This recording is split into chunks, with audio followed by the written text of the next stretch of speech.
Assalamualaikum warahmatullahi wabarakatuh. Alhamdulillahirabbil alamin. Allahumma shalli wa sallim wa barik ala sayyidina wa syafi'ina wa maulana Muhammadin wa ala alihi wa sahbihi ajma'in amma ba'd. Sahabat-sahabat semuanya dimanapun Anda berada, sebelum kita mengamalkan sebuah wirid atau zikir-zikir yang telah diajarkan, diijazahkan oleh guru-guru kita. Tentunya ada adab-adab atau sopan santun yang perlu kita persiapkan agar wirid-wirid kita, zikir-zikir kita menjadi sempurna serta menjadi sebab zikir dan wirid-wirid kita tersebut cepat dikabulkan oleh Allah Subhanahu wa taala.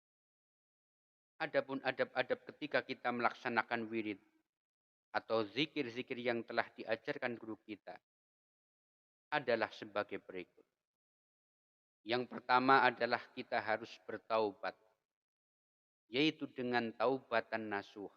Itu mengakui segala bentuk kesalahan kita, mengakui segala dosa-dosa kita yang dipenuhi dengan rasa penyesalan di dalam hati kita, serta diikuti adanya janji bahwa kita tidak akan melaksanakan atau mengulangi perbuatan atau dosa yang kita lakukan tersebut.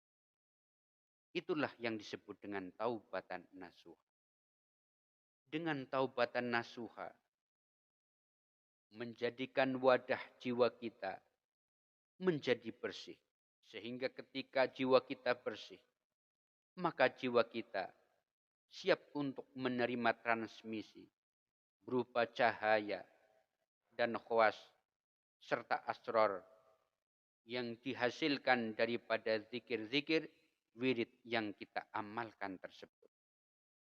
Selain itu kita juga harus bertaubat dari segala bentuk ucapan, perbuatan atau tingkah laku yang tidak berfaedah, tidak memiliki manfaat untuk diri kita, tidak memiliki manfaat untuk orang lain, tidak memiliki manfaat untuk dunia kita, ataupun tidak memiliki manfaat untuk akhirat kelak.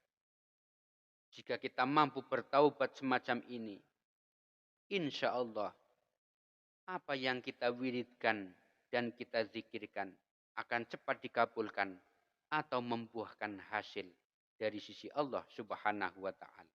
Selanjutnya kita bertaubat dari segala bentuk keinginan yang tidak baik atau niat yang tidak diridhoi oleh Allah Subhanahu wa taala. Contohnya misalnya melakukan wirid atau zikir dengan tujuan untuk menyakiti orang lain, mengamalkan aurat untuk menghancurkan orang lain, dan lain sebagainya. Bahkan agar lebih sempurnanya taubat kita, maka kita seharusnya bertaubat dari segala bentuk keinginan yang dihasilkan dari wirid atau zikir yang kita amalkan. Kita ikhlaskan wirid kita.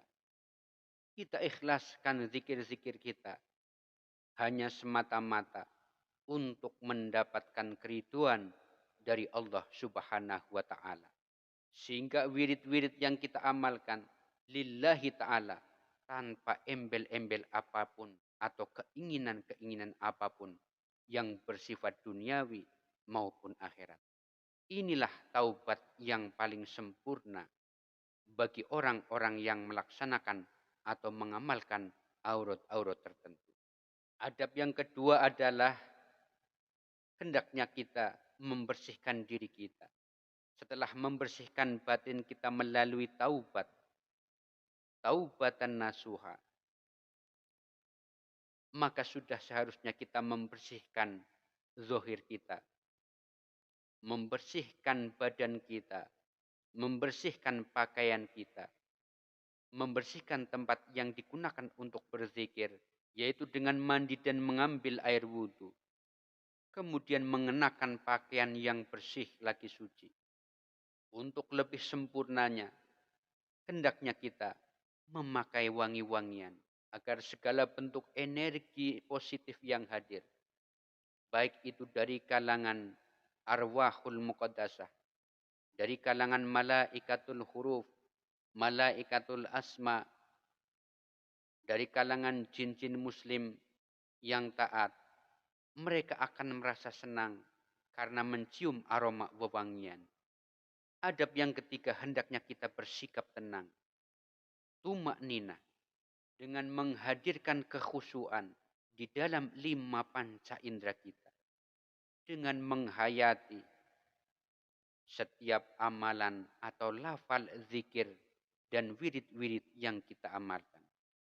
Sehingga dengan demikian muncullah penghayatan serta konsentrasi penuh yang akhirnya menimbulkan apa yang disebut dengan lazat, yaitu nikmatnya berzikir kepada Allah Subhanahu wa taala dan nikmatnya mengamalkan wirid asma Allah Subhanahu wa taala.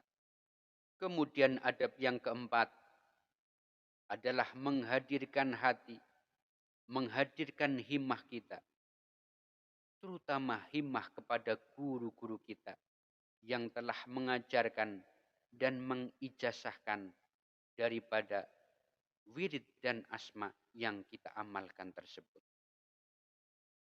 Selanjutnya adab yang kelima, hendaknya kita memiliki keyakinan yang kuat bahwa zikir-zikir, amalan wirid yang kita amalkan tersebut bersambung melalui guru kita sampai kepada Rasulullah Sallallahu Alaihi Wasallam.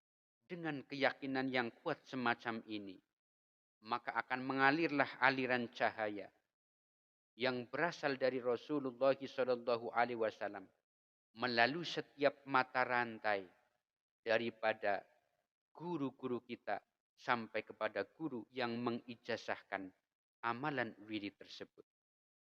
Sehingga dengan demikian maka muncullah apa yang disebut dengan khawas.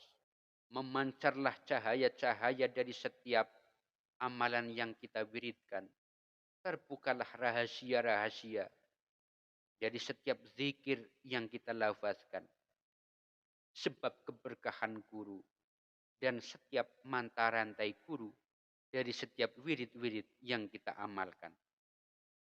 Keyakinan yang kuat ini dibuktikan dengan bertawasul.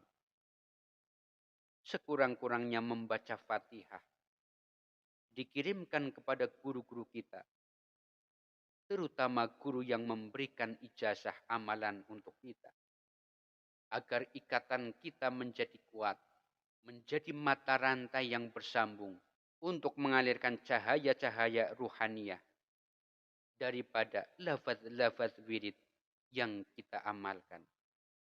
Sahabat-sahabat semua dimanapun Anda berada. Demikianlah beberapa adab yang sangat penting untuk menuju kesempurnaan daripada amalan wirid yang kita laksanakan. Sehingga dengan itu, zikir dan wirid-wirid tersebut memiliki rahasia-rahasia dan cahaya-cahaya yang sangat kuat sehingga mampu memberikan manfaat untuk kita, baik manfaat di dunia maupun di akhirat. Amin amin ya rabbal alamin. Akhirul kalam, wallahul muwafiq ila aqwamit thoriq. Wassalamu alaikum warahmatullahi wabarakatuh.